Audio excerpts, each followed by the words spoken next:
que me encantaría que se pudieran quedar y también escuchar el deporte como motor de salvación de muchas comunidades, de muchas personas, de niños, de privados de libertad y demás. Voy a pedirle a los siguientes invitados que vayan pasando, así ya los vamos recibiendo. A Gonzalo, Alejandro y Andrés, que son parte de diferentes fundaciones. Ahí está, un fuerte aplauso. Sin que lo pida, lo recibieron. Más fuerte también, ¿eh? Estamos hablando del proyecto Fénix, el Centro Quebracho y la Fundación Tenis del Uruguay, que como decía, trabajan y han encontrado en el deporte ese motor desde diferentes lugares, desde el rugby, el boxeo, el tenis, para generar comunidad, para generar herramientas, y de eso queremos hablar. Así que ya voy a pasar a presentarlos. Gonzalo Mieres, bienvenido, es entrenador de rugby. Pertenece a la Fundación Fénix, que a través del rugby trabaja en la recuperación y reinserción de personas privadas de libertad. Andrés Illescas, que lleva 20 años junto a la Fundación Tenis Uruguay, un proyecto que impulsa el deporte y la educación a través de la enseñanza de valores, de hábitos en Maldonado, en Montevideo y también en Minas, ¿puede ser? Montevideo y Maldonado. En Minas está el Centro Quebracho, ustedes, Fénix, perdón. Ahí está. Trabaja con 500 chicos o más también. Y quiero saludar a Alejandro Fin, que trabaja en el Centro Quebracho desde 2021, es el director ejecutivo del centro desde este año, es licenciado en psicología. El Centro Quebracho combina educación, deporte y cultura para construir nuevas oportunidades, demostrando que el deporte también puede ser una escuela de vida. Así que me encantaría que, bueno, contaran un poquito, yo ya mencioné algunas de las líneas de trabajo, ese deporte como motor de salvación para muchas personas que a veces les puede pasar que cometieron errores, vienen de contextos vulnerables y no encuentran una salida. No sé cuál de los tres quiere empezar contando un poquito del proyecto, cómo se viene realizando sobre todo. Al más joven le damos la palabra. Arranco. Bueno, nada, un placer estar acá. Muchas gracias por la invitación. Desde Quebracho ya cumplimos 10 años este año, estamos trabajando desde el 2015. Actualmente tenemos 3 centros juveniles, donde atendemos a más de 150 adolescentes, donde entrenan boxeo todos los días, tienen apoyo educativo y comidas todos los días, de lunes a viernes. Después tenemos un programa en cárceles que comenzó en el 2019. Actualmente estamos trabajando en Unidad 1 y Unidad 6 de Punta Rieles, con más de 60 privados de libertad. Ahí también tienen entrenamiento de boxeo y talleres de valores y espiritualidad 3 veces por semana.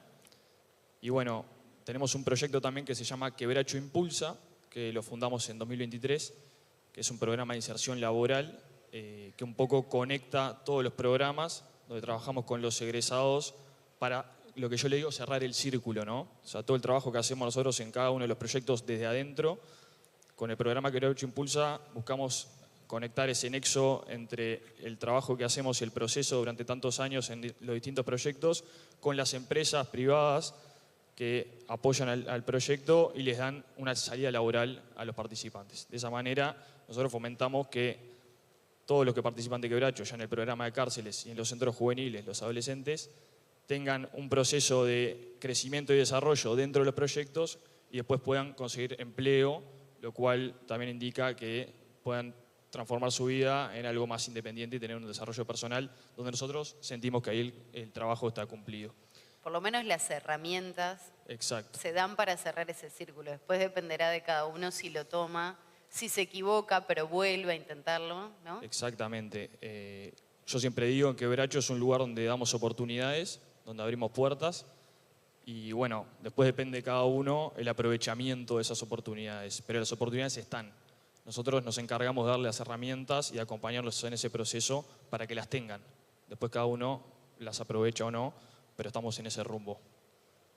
¿Cómo viene trabajando en estos muchísimos años la Fundación Tenis? ¿Cómo han logrado conectar el deporte, que creo que es hoy también el hilo principal de la conversación a lo largo de las diferentes conferencias? Bueno, muchas gracias también por la invitación. Tenemos muchísimos puntos en común con la gente de Quebracho, escuchando lo que estaba diciendo, porque básicamente va a la misma línea. O sea, si cambiás boxeo, tenis, es una excusa, rugby. pero vamos en la misma línea. Arrancamos en el 2005, cumplimos 20 años ahora. Y bueno, arrancamos con 20 chicos, que era un proyecto piloto, que no sabíamos si iban a funcionar. Nosotros trabajamos, a diferencia de ellos que tienen su centro, nosotros trabajamos en las mismas escuelas, en los centros educativos. Arrancamos con una escuela acá en Maldonado, que teníamos 20 chicos del Kennedy, del barrio Kennedy. Y bueno, ha ido creciendo y en la actualidad tenemos 7 escuelas involucradas en el proyecto y 700 niños. Así que nada, se arranca el proyecto en cuarto de escuela, lo mismo, el tenis es un poco una excusa, se trabaja el tema de los valores y se intenta acompañarlos durante todo el proceso escolar, pero se nos surgió el primer problema, que era cuando pasaban al liceo, el mismo problema que han tenido ellos, querían seguir participando del proyecto, entonces el proyecto se extendió, abarcó al liceo, mientras estén estudiando siguen formando parte del proyecto. Y después tuvimos el tercer buen problema, así que llega un momento que dicen, bueno, ahora necesito empezar a trabajar, entonces se buscaron empresas asociadas, hicimos un convenio con Arlatu, y el chico, puede decir que cerramos el círculo con los chicos trabajando, hacen su primera experiencia laboral, así que arrancan en cuarto de escuela, y se puede decir que terminamos el acompañamiento cuando ya están trabajando. Ya vamos a seguir hablando de la siguiente organización también y fundación. Pero ustedes en algún momento toman dimensión de lo que están diciendo, la necesidad y la ayuda significativa que fueron para esos chiquilines a lo largo de su vida. ¿Se toma esa dimensión? Pues yo lo escucho y digo, qué importante cuando hablamos tanto de la deserción escolar, de que los chiquilines no quieren estudiar, que están para otras cuestiones, que se pierden. Que usted que hace una necesidad de seguir y permanecer con ustedes. ¿Se toma esa dimensión para cualquiera de los tres? Mirá, yo en el caso personal mío y en general de los voluntarios de la Fundación, lo que más nos llena es ver cuando los chicos no nos necesitan más, cuando logran una independencia, cuando tienen autonomía y cada tanto te mandan un mensaje y el mensaje es un avance tremendo, el que te perdiste porque estás actuando con otros que están en situaciones mucho más complicadas, como estaban ellos en un principio. En la Fundación Fénix trabajamos en las cárceles, entonces el tema principal general es la mentalidad delictiva, todo cómo se crió esa persona ya adulta y las adicciones, ¿no? Son dos temas diferentes que se tratan de forma conjunta, pero que tienen efectos diferentes.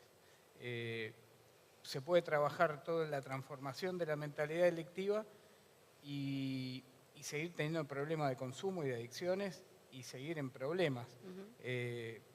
Nos pasa hoy por hoy, te hago un pequeño resumen de cómo funciona la Fundación.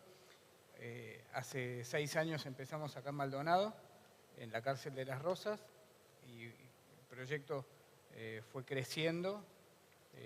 Nosotros nos inspiramos en el proyecto de Espartanos en Argentina, que tiene el rugby como excusa, como dicen siempre los que trabajan en esto, es como para romper el hielo y generar el vínculo, y después fuimos agregando a medida que vimos que se necesitaban otras herramientas indispensables para la formación de estas personas que habitualmente no las han tenido, no tenían las herramientas y no han tenido las oportunidades. Entonces lo que hacemos es trabajar dentro de la privación de la libertad en las cárceles, estamos hoy en 4 cárceles, para que tengan las herramientas necesarias para la hora de recuperar la libertad, que ese día llega, y tengan oportunidades laborales, para que puedan insertarse completamente en la sociedad. Porque si le damos las herramientas y no le damos las oportunidades, Estamos de la misma. es un fracaso muy doloroso y que en general rompe esa puerta que se abrió, esa oportunidad de cambio. Y si le damos oportunidades laborales sin las herramientas, es una frustración muy grande para ellos, para las personas que dan esas oportunidades laborales. En general da fracaso porque está el consumo muy latente, porque cualquier frustración, un mal día de uno u otro, no son capaces de resistirlo y rompen todo lo que se fue construyendo hasta ese momento. Ustedes en alguna oportunidad, creo que eras tú porque recién lo decías, el deporte como excusa, ¿no? pero el deporte también y sobre todo estas disciplinas, capaz que el boxeo queda un poco que siempre tenemos que tener un contrincante o con quién entrenar o demás, sigue siendo de alguna manera un deporte colectivo muchas veces. ¿Cómo se conjuga eso o cómo se traslada a la vida real? El deporte en sí mismo, ese colectivo, ese trabajo y el apoyo de los compañeros, del entrenador, sea en el caso del boxeo o del tenis, por ejemplo. ¿Cómo se vuelca? Bien, mira, para empezar, yo creo que el deporte es una excusa. En Quebracho empezó como un gancho para que los adolescentes no estén en la calle y entrenen, lo cual genera hábitos saludables, disciplina, esfuerzo, compromiso y muchas otras cosas. Pero también los educa en valores y en cosas que ellos no tienen desde sus hogares. Yo siempre menciono 3 cosas, que son sentido de pertenencia, ser parte de algo. Hablamos de gente de contexto muy vulnerable que necesita ser parte de algo. Y generalmente es una mala junta y termino siendo eso y termino en una boca, o me dedico a hacer deporte y hago amigos del deporte y aprendo desde ahí. Eso es lo que fomentamos, el sentido de pertenencia, ser parte de eso. Después la superación. También vienen de contextos donde muchas veces le dicen que no sirven para nada, que son inútiles, que no les dan la atención necesaria. Y en Quebracho lo que buscamos es que justamente ellos se sientan que pueden hacer algo. No solo que lo pueden hacer, sino que lo pueden hacer bien. Entonces se dan cuenta que se pueden superar a ellos mismos y que lo que le decían no era real. Y ellos eso lo trasladan a la vida después. Capaz que no son todos boxeadores profesionales y no es el objetivo. Pero a la vida sí trasladan que si hay esfuerzo, dedicación, práctica, pueden conseguir lo que ellos quieren. Y por último, motivación, un propósito, un sentido. Como vos decís, el boxeo es muy gráfico, ¿no? Es subirme arriba a un ring a enfrentarme a otro. Enfrentarme a otro y le tengo que ganar y depende de mí mismo ganarle a ese rival. Que en la vida diaria pueden ser los miedos, las adversidades que enfrentan en sus casas, en la calle o esas barreras sociales. Entonces el boxeo fomenta un poco eso, ¿no? Darles ese valor, esa fuerza personal, esas fortalezas personales para que ellos después salgan y puedan enfrentar eso.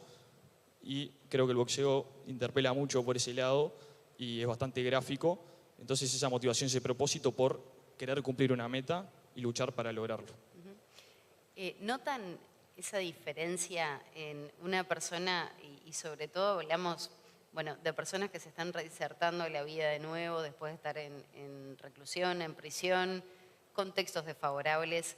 Cuando está ese compromiso con la rutina deportiva, en eso que vos mismo mencionabas, se nota, lo ven tangible, porque uno en la teoría lo puede tener maravilloso, ¿no? El compromiso, la solidaridad con los compañeros, pero en los hechos, ¿cómo se vive?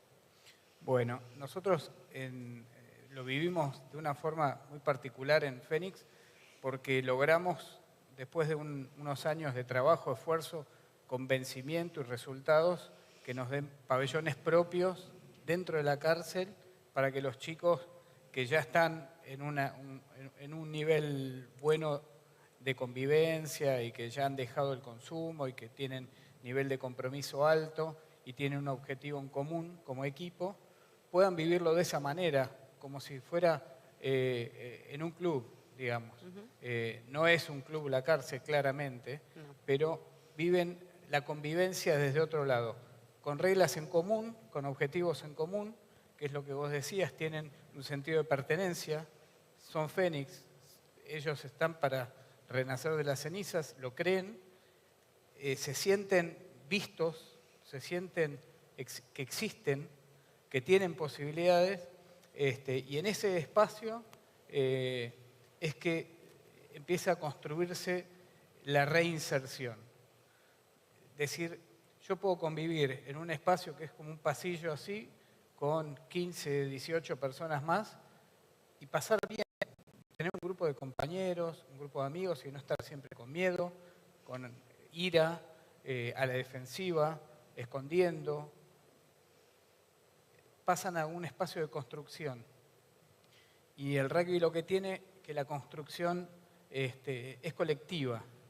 Entonces, todas esas herramientas, cuando yo aflojo un poco o tengo un mal día, por noticias que me llegan de afuera, por cuestiones externas, y veo que no soy capaz de sostener mis compañeros están ahí al costado y lo que nos pasa a todos nosotros, por ahí, a ellos no les solía pasar, de poder contar con el que tiene al lado, habiendo abierto su corazón, habiendo mostrado sus vulnerabilidades, ahí se fortalece como personas y como grupo. Y bueno, este proceso que hacemos nosotros continúa en libertad. Tenemos la Casa Fénix, que es un espacio de medio camino, se llama, que es apenas recuperan la libertad, que es un momento de gran fragilidad, de grandes miedos y ansiedad. Tienen un lugar donde comparten con otros que ya han salido antes que ellos, con un encargado de la casa que tiene muchas condiciones para ayudarlos a hacer esa transición. Y bueno, de ahí los vemos, los evaluamos, porque esto es como explicaban hoy, todo con datos. El dato mata relato. Nosotros con datos vamos construyendo y corrigiendo. Y en ese espacio es que después vamos derivando a empresas que están, que tienen la intención de dar oportunidades laborales, conociendo el contexto. Y bueno, se hace todo un proyecto que cierra el círculo de lo que es la formación, lo que es la oportunidad y el acompañamiento en el momento clave para que logren dar ese salto de independencia y autonomía. Ujú. Hablábamos de respeto, de disciplina, de cooperación, pero ¿cómo se educa, ¿no? A una persona tal vez adulta, alguien que viene de una familia o simplemente de un hogar donde no tenía todo eso y se enfrenta a esa realidad? ¿Cómo se reeduca desde ese lugar? Muchas oportunidades. Uno a veces quiere ir con las mismas reglas que por lo menos uno cree que se tiene que manejar y te chocas con un montón de realidad que es mucho más fuerte. Yo siempre pongo un ejemplo que me marcó, que como decís, me marcó. Nosotros trabajamos en conjunto con los maestros en el centro educativo, o sea que el niño para pertenecer al proyecto tiene que esforzarse. Y había un chiquilín, Kevin, que venía complicado de papeles, la verdad que la conducta, y nosotros hablábamos, y la maestra era bastante problemático, entonces todos los días la maestra nos hablaba. Y un día la maestra no me deja ni llegar a la escuela, me agarra afuera y me dice, no, que a Kevin lo vamos a suspender, lo vamos a sacar, que lo único que me da es problema, que no sé. Y yo estaba con mis mambos también, que todos tenemos, y le dije, ¿sabés qué? Tenés razón, bajá Kevin. Bajó Kevin, vos fijate, bla, bla, todo el sermón. Le digo, me dice la maestra que lo único que da son problemas, que no sé qué cuánto más, y el chiquilín es vos una sonrisa. Y yo seguía, viste, con la... ¿Él pertenecía ya a la fundación? Sí, jugaba con nosotros y habíamos tenido varias charlas por esto, porque la conducta en la escuela no era la mejor. Y le digo, Kevin, vos entendés que yo te estoy rezongando, te estoy dando un sermón y vos haz una sonrisa, ¿me podés decir de qué te reís? Y el chiquilín, de toda la perolata que yo le había dado, lo único que le quedó, me dice, profe, yo vivo con el novio de turno de mi madre y mi hermana en una cama en una plaza. Esos son problemas. Claro, que yo le había dicho que lo único que daba era problema al niño. Y cuando vos escuchás esa realidad decís, es verdad, yo te estoy encajando un sermón y la realidad de ese chiquilín, si yo viviera eso, capaz que era mucho peor que lo que entonces cuando te enfrentás a ese contexto te decís... cachetea la realidad, te pasa la ola por arriba con Claro, tu vida. Voy y hablo con la maestra y le digo, maestra, pasa, sí, es verdad, la madre tiene problemas de adicción, consumo permanente, mete gente para dentro de la habitación. Le digo, ¿y de qué estamos hablando? Problemas son estos. Él hasta bien se porta para la realidad que tiene. Y bueno, ahí me doy cuenta que hay que ir sumando al proyecto, sumamos una psicóloga que nos dio muchos resultados, que trabaja en la cancha con los niños, entonces es una más del proyecto, juega todo el tiempo con ellos. Entonces ya no la ven como la psicóloga o el psicólogo que tiene que ir a hablar, sino que lo ven como uno más del grupo que juega con ellos y ella va escuchando todos los problemas y ¿viste? Tratamos de focalizar esos problemas para lograr esto. Ellos lo que necesitan es contención, apoyo, más que otra cosa. ¿Y el rol de la comunidad cómo es? La familia, si se cuenta con ella o no, muchas veces no. Es fundamental. Primero quiero tomar la pregunta anterior para después llevarlo a eso también.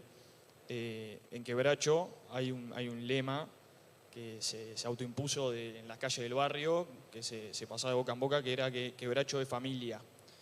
que es muy fuerte, que cuando yo entré a Quebracho ya estaba ese lema y se decía en todos los corredores, porque para los chiquilines, para la mayoría, los referentes de cuidado y de protección no están en la casa y terminan siendo los trabajadores que están todos los días en Quebracho. Entonces, desde ese lugar, Quebracho se transforma no solo en un centro deportivo, educativo, sino también en un hogar en el cual, como decía Andrés, lo que es importante es la contención, el amor y el afecto que le damos a los chiquilines y educar en los valores que tiene Quebracho. Para eso hay una cultura interna que tenemos, que el trabajador de Quebracho tiene un perfil específico. El trabajador de Quebracho tiene que tener la camiseta puesta, compartir los valores que pregona el centro y de esa manera se lo transmite a los chiquilines. Eso principalmente. Entonces, la pregunta de la comunidad empieza en el equipo que está todos los días, 24/7, con los chiquilines. La familia. Hay familias que están y hay familias que no están. Pero es el rol fundamental siempre intentar que las familias estén. Ya si no están los padres presentes, una abuela, un tío, siempre hay algún referente de cuidado que está presente, un primo, que aunque sea mayor de edad, que se acerca, ¿tá? Que tiene más contacto con el chiquilín. Siempre el trabajo es buscar qué referente tiene más cercano y que puede ser de cuidado y de protección para ese adolescente. Y bueno, y después obviamente instituciones educativas para que puedan mantenerse estudiando, centro de salud y bueno, en el caso también del programa de inserción laboral y el programa que tenemos en la cárcel, es fundamental el lazo con las empresas privadas para que den esas oportunidades laborales que nuestros muchachos precisan. Me quedan 150 preguntas por hacerles, se imaginarán. Pero me gustaría que pudieran dejar un mensaje a la comunidad, sobre todo a través de cada una de las fundaciones. Creo que ya algo lograron captar, ¿no? De cómo se trabaja, a quiénes está dirigido, cómo se puede colaborar también, porque imagino que hay vías. De repente hay alguien acá que no se vive acá en Maldonado, vive en Montevideo, en Minas, y dice, bueno, yo quiero ser parte. Me gustaría como dejar un mensaje que me imagino va a tener que ver con los contextos desfavorables y cómo este trabajo que realizan tanto ustedes como otras tantas fundaciones puede cambiar la vida de muchas personas. Bueno, la Fundación Fénix hoy cuenta con más de 160 voluntarios. Yo creo que eso habla de por sí de qué es lo que se necesita. Nosotros necesitamos involucrarnos como sociedad, entender que este es un problema que tenemos como sociedad, es un problema que el Estado, independiente de los ciudadanos, no ha podido tomar resoluciones correctas por falta de voluntad, por falta de conocimiento, por falta de recursos, por lo que sea. Sí, en cambio, en este proyecto que hemos logrado bajar la reincidencia más del 70% al 23% en estos años, los resultados están. Entonces, quiere decir que nosotros como sociedad, como voluntarios independientes, porque yo tengo mi laburo, todos los que estamos trabajando en esto, además tenemos nuestro laburo, nuestra familia, nuestras ocupaciones, dedicando un poco de tiempo, que eso es ser voluntario, no la vida, un poco de tiempo, pensar cómo uno puede colaborar para transformar esta realidad y dejarles a nuestros hijos un país mejor, que es lo que queremos todos. No, y sobre todo, perdón que me meta, ¿no?, en esta reflexión, pero me siento parte de la sociedad.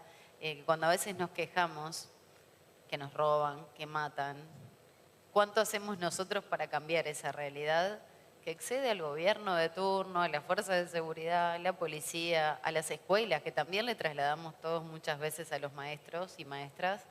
¿Y cuánto hacemos nosotros también por cambiar esa realidad? Sí, un poco por ahí va mi mensaje final. Creo que es un mensaje de unión y de solidaridad. Tenemos que hacernos cargo de la responsabilidad social que tenemos como ciudadanos del país en integrar a esas personas marginadas, de las cuales después nos quejamos, como bien decías, Maggie. Nos tenemos que hacer cargo. Tiene que depender de todos. Todos somos importantes, todos tenemos dónde y cómo aportar de alguna u otra manera y de cómo ayudar, ¿no? Y voy a decir algo que decía mi viejo, que ayudar es adictivo.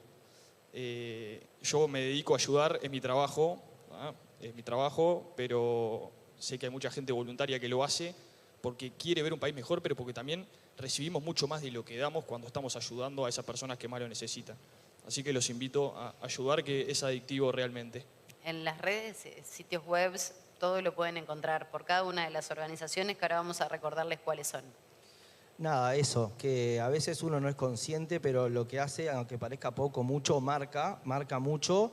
Nosotros son un total de 3.700 y algo de jóvenes que han pasado y a muchos de ellos le perdemos el rastro y te marca cuando vos ves que de repente vas a un shopping, a una tienda y te atiende un chico y te dice, ¿vos eras el profe que me daba? ¿Vos sabés que yo todavía tengo Qué la lindo. remera? O decís, pa, ¿cómo puede ser? Y te cuestionas y pa, yo me había olvidado de esta cara. Sí, pasaron 3.500 niños. Y vos decís, a él no se olvidó. O sea que le quedó. Poquito así, colaboraste con esa formación de ese niño. Uno es un montón, tal cual. Muchísimas gracias, un fuerte aplauso para Andrés, para Gonzalo y Alejandro. Cada una de estas fundaciones que hacen muchísimo. La Fundación Fénix, Quebracho y Tenis, hacen muchísimo por tantos chiquilines y bueno, personas que han cometido errores, han pagado y tienen que volver porque en este país es así. Volvemos, nos reinsertamos en la sociedad y qué mejor que tener herramientas para sobreponerse a todo eso. Muchas gracias. Gracias. Otro fuerte aplauso. Historias que nos inspiran, que nos conmueven y que confirman